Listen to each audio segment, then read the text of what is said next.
Hoje a gente vai conversar aqui um pouco sobre essa decisão de mudar de país. É o primeiro passo, o porquê da mudança, né? O porquê você está querendo se adaptar a uma outra cultura, a um novo país. E lembrar o quanto isso também vai influenciar na sua família. Blá, blá, blá, blá, blá. A gente vai falar sempre, né, no contexto da nossa família. Então, somos um casal, estamos aqui na casa dos 40 anos, a gente não vai dar detalhe nesse momento. A gente já está casado há 20 anos e a gente tem duas filhas, tá? Em idade escolar, uma com 7 e uma com 15 anos. Então, você pensou em migrar, o que você vai pensar? Primeiro, na minha opinião, tá? E aí você pode discordar a qualquer momento, me contrariar a qualquer momento. Claro. Primeiro que você vai Pessoa. pensar, de que país você está saindo? De que Brasil você está saindo? Se você parar para pensar no Brasil como um todo, pô, o Brasil é um país continental, gente, pelo amor de Deus. Você vai no sul do Brasil, você tem um país. Você vai para o Nordeste, você tem outro país. Aí você vai comparar com a realidade do destino que você pesquisou. Que país você vai e que região do país que você vai? Porque, por exemplo, a gente saiu do Nordeste brasileiro e agora a gente veio para o norte de Portugal. Estamos numa parte, eu não vou dizer menos desenvolvida, mas uma parte que é menos urbana do que a zona central, por exemplo, de Lisboa, ou do que a zona central do Porto, né? Apesar que a nossa área do Nordeste era uma área bem desenvolvida. A gente não morava no interior do Nordeste, a gente morava em uma capital, né? Então, querendo ou não, a gente estava próximo a tudo que se precisava resolver. A gente não precisava ter que viajar, ter que se adaptar a um outro contexto para poder resolver. Por exemplo, aqui tá sobre saúde. Se eu precisasse resolver alguma coisa sobre saúde, eu não precisava sair do interior do estado que eu morava, que é Pernambuco, para ir para Recife, para poder ter acompanhamento médico e tal. Vindo para cá, a gente sofreu bastante com a adaptação, porque a gente está numa área rural, pelo menos ao meu ver, a gente sofreu muito, porque a gente estava habituado a ter tudo nas nossas mãos, né? A ter o comércio fácil, a ter transporte. Aqui onde a gente mora, a gente tem que ter, por obrigação, cada um tem que ter seu transporte, porque a gente aqui não passa ônibus, autocarro, como falou aqui. Então, tudo isso você tem que pesar muito antes de pensar em migrar. O fato de a gente estar vivendo nessa zona rural aqui em Portugal não foi necessariamente uma escolha, tá? Essa zona rural escolheu a gente, basicamente, porque quando a gente veio para cá, a gente fazia pesquisas, isso em meados de 2022, pesquisa sobre aluguel, o aluguel estava girando ali em torno de 500, 600 euros, que já era muito alto, e a gente veio para cá. Quando a gente chegou aqui, o que a gente encontrou foi outra coisa. Encontramos aluguéis a esse valor para um quarto, 2 quartos. O que a gente precisou fazer? Precisou fazer uma escolha entre morar num apartamento maior ou numa casa maior, numa área menos procurada, que no caso é a área rural, não é? Ou morar num lugar bem menor, numa zona central. Então, por exemplo, a gente está em Braga hoje. Se a gente estivesse no centro de Braga, uma casa do tamanho da nossa, ou um apartamento com 3 quartos, como é no caso de nossa casa, no centro de Braga, não está menos de 1.000 euros mês o aluguel. Tá? A gente paga aqui na casa dos 400. Agora, entenda a diferença, é menos da metade. E onde é que a gente está? Numa área bem mais afastada. Então, para isso, o que a gente precisou? De planejamento. A gente planejou sair com um valor suficiente para pelo menos ter um carrinho, tá? Um carro velho, porque, por exemplo, meu carro hoje é do ano 2000. É o carro... São maiores de idade. São maiores de idade, são carros com mais de 25 anos, eles já podem sair sozinhos, sem motorista. Pode. Então, o que acontece? Mais um carro velhinho, para quê? Para poder não depender de ônibus em momento algum para nenhum deslocamento. Até porque não tem ônibus. Não tem. Gente, aqui não tem padaria. O padeiro deixa o pão na nossa porta. Isso. Porque é mais fácil do que a gente se deslocar à padaria. E não pense que isso é chique. Isso não é chique. Isso é a necessidade da gente que não consegue ir para a padaria e a necessidade do padeiro de vender, senão ele não venderia. Ele vende de porta a porta, senão ele não venderia. Isso. Então é nesse nível. É tipo aquele desenho animado que o cara deixa o leitinho na porta. Aqui ele deixa o pãozinho na porta. Poderia deixar o leite? Poderia. Seria bacana se tivesse o leite também, mas não tem. Não, tá bom, só o pão. Tem umas vaconas leiteiras passeando. Peitão, assim, as vacas grandes, mas não dá pra ordenhar, não é minha.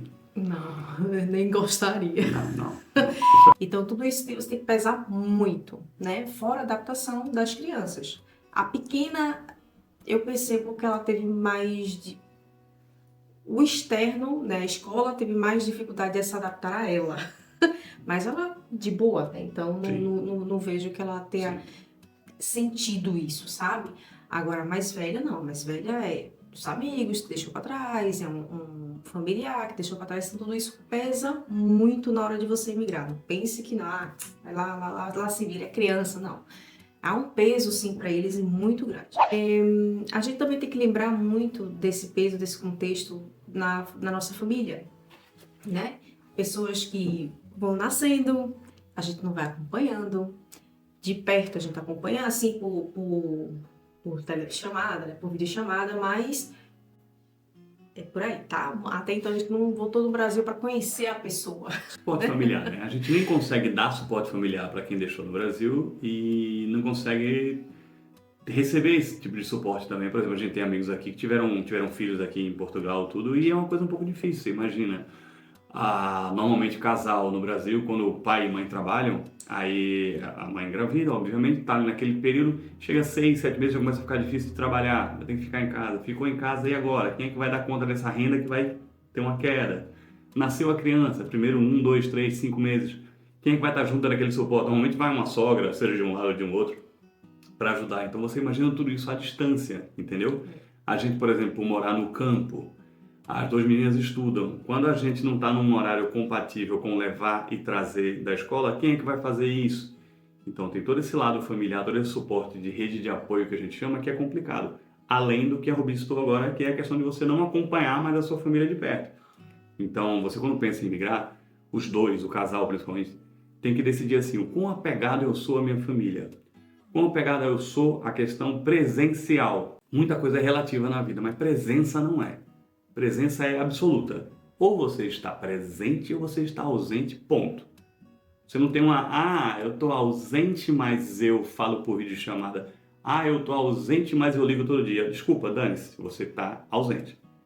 Você pode falar todo dia, você pode participar, você pode ter uma ajuda financeira, você pode receber, dar uma ajuda.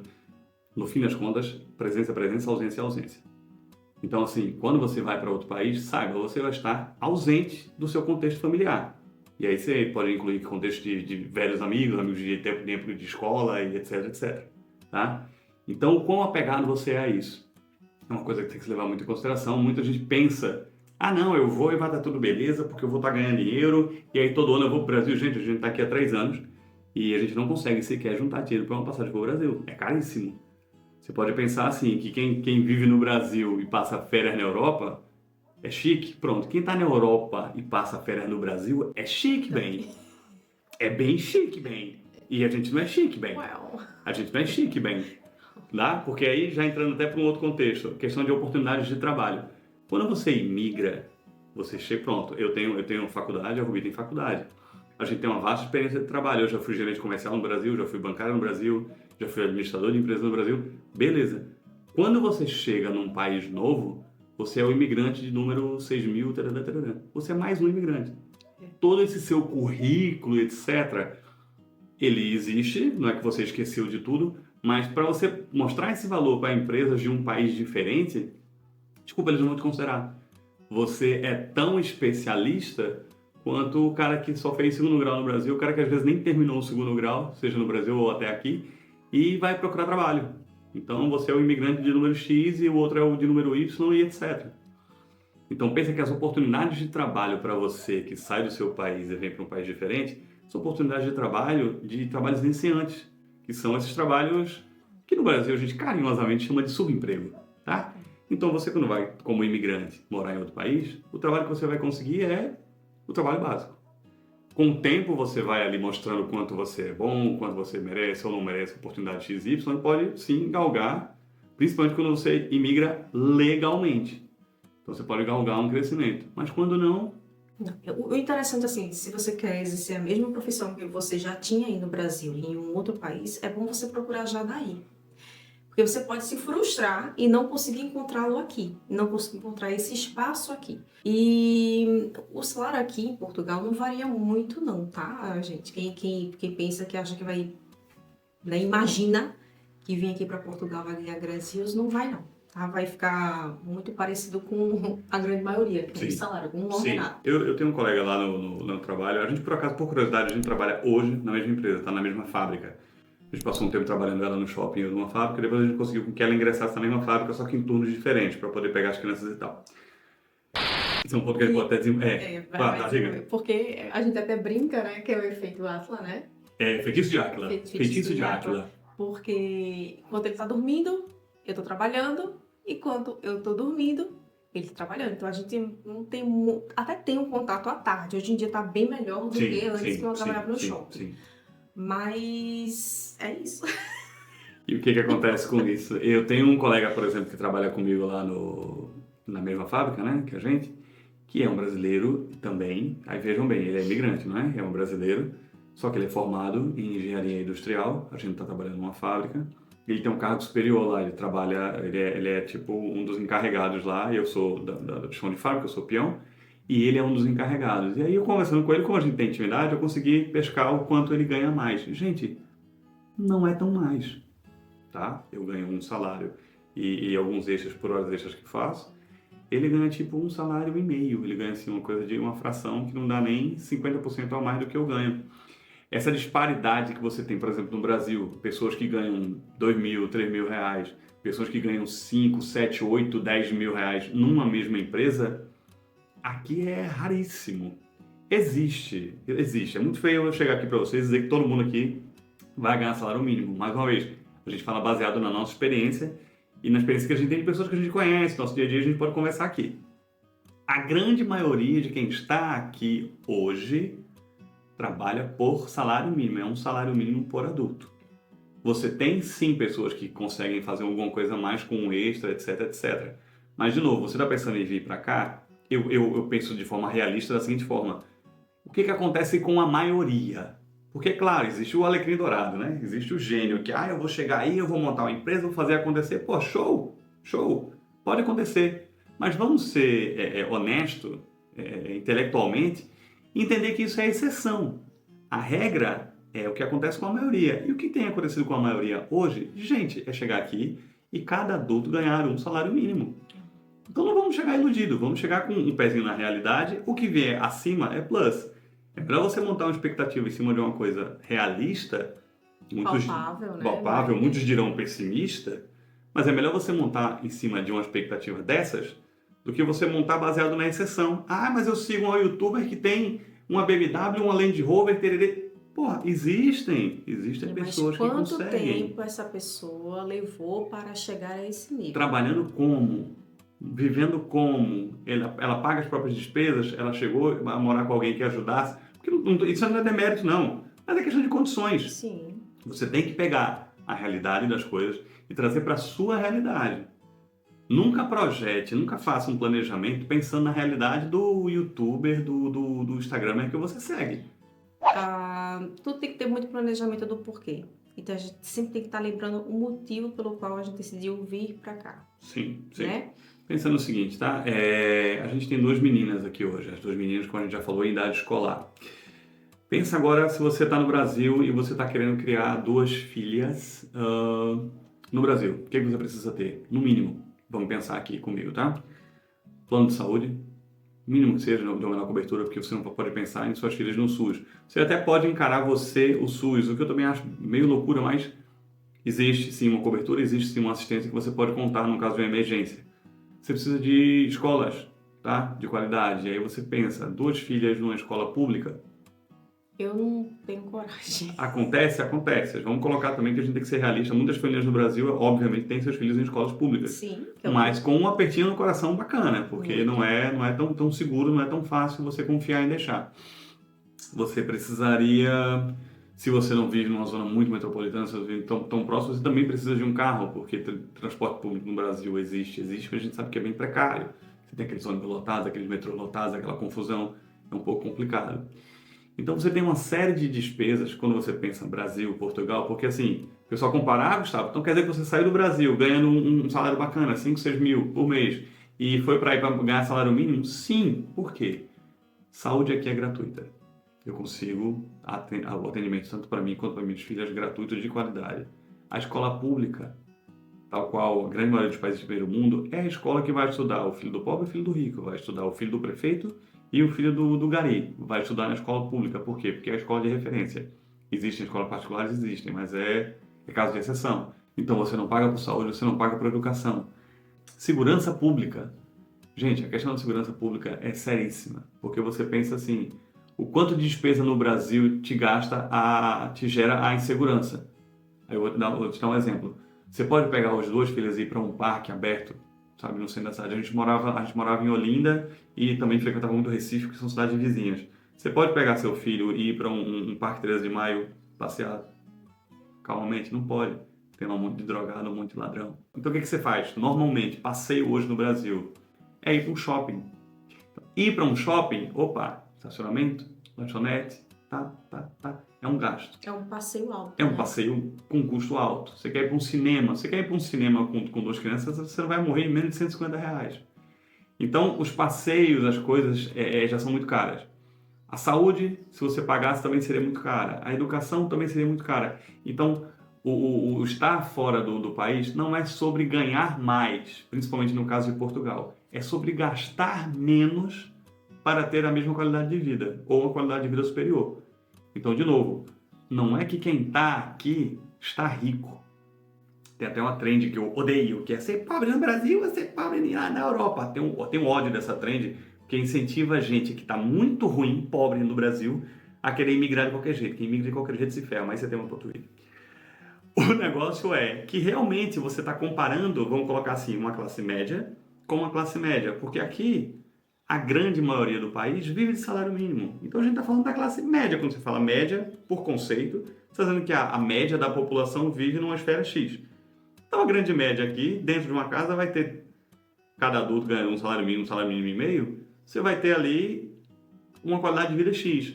E o imigrante, quando chega aqui, se ganhar um salário mínimo e meio, ele ganha a mesma média. Então você está trabalhando dentro de uma média que é razoável para todo mundo. Por quê? Porque o país oferece infraestrutura decente, mesmo se você não tem uma renda muito alta. Enquanto o Brasil, eu considero um país muito mais rico do que Portugal, por exemplo, por produção de riquezas. Porém, você, para ter uma vida confortável, você tem um gasto imenso para viver na insegurança. Você tem que morar num condomínio fechado para não ter sua casa, tipo, alguém pular o muro, entrar e arrombar. Então você tem que morar num condomínio fechado, caríssimo. Você tem que ter um carro que esteja o tempo todo fechado, no ar-condicionado, porque se você para num semáforo, você pode ser assaltado. Então, mais uma despesa. Aqui eu tenho os carros da gente velho pra caceta, mal o ventilador funciona de ar-condicionado. Mas a gente anda com ele de boa, janela aberta. Por quê? Porque ninguém te para no estado para te assaltar. Então, a segurança pública, ou no caso do Brasil, a insegurança pública, te gera muitas despesas. Despesas essas que você não tem num país como Portugal.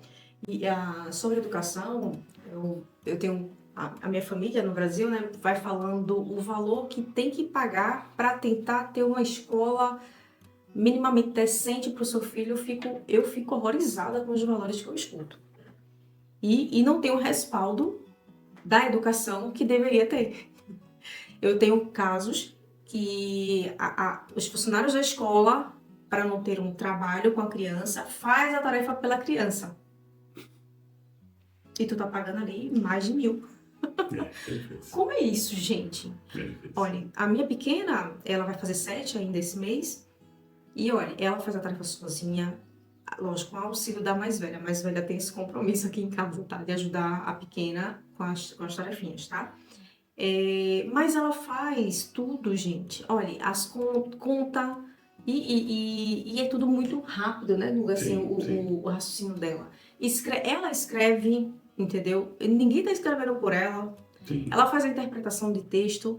Ela faz coisas que eu lembro. Na minha época, gente, eu estudava isso, acho que a 3ª série. E ela tá, tipo, na 1ª série, né? E até comparando também com a mais velha, né? Eram assuntos que eu não via a mais velha ter na idade que ela tem hoje, na menor tem hoje. Então, assim, é uma escola que puxa, é uma educação que puxa para o crescimento, para o desenvolvimento daquele ser, com um ser pensante, um ser que é independente para resolver as coisas, entender, compreender, solucionar a conta. E no Brasil, tu paga caro pra caramba e tem uma pessoa que faz a tarefa pelo teu filho. E isso, assim, eu não consigo compreender. É isso. A gente tá fazendo aqui um vídeo solto, tá? A gente não tá fazendo aqui nada com roteiro. Considerações gerais para vocês entenderem um pouco sobre esse pontapé inicial. Vou pensar em sair do país. O que eu preciso pensar? Não só no floreio, não só na concordância, não só no viés de confirmação. É muito bom a gente ficar consumindo conteúdo que só confirma aquilo que a gente já quer saber, né? Ai, tudo é maravilhoso, tudo é lindo, vem que vai dar certo, vem que vai dar bom. Vai dar bom, mas assim, pensa também, e se der ruim? O que pode acontecer de ruim? Eu acho que é sempre bom você analisar os prós e os contras e pesar, principalmente no seu caso, é individual. É uma decisão individual. Por mais que você pesquise conteúdos, por mais que você veja exemplos, por mais que você veja tutoriais sobre o que fazer, quem está fazendo, quem está decidindo é você. Então você tem que pensar na sua família, no seu caso, o que dá certo para vocês. Tá bom? A gente vai ficando por aqui, que senão a gente vai passar, horas conversando, que realmente a gente é assunto para mais de dias. Mas qualquer coisa, a gente tá por aqui com essa verdade, tá? Não esperem aqui que a gente vai estar fazendo um fake para vocês ou vai estar fazendo propaganda de um país das maravilhas que não existe. A gente tá aqui para dizer para vocês que sim, é muito bom viver fora do país, mas sim, só é bom se você fizer da forma correta, com as pessoas corretas e do jeito correto. Tá bom? Valeu, pessoal. Um abraço.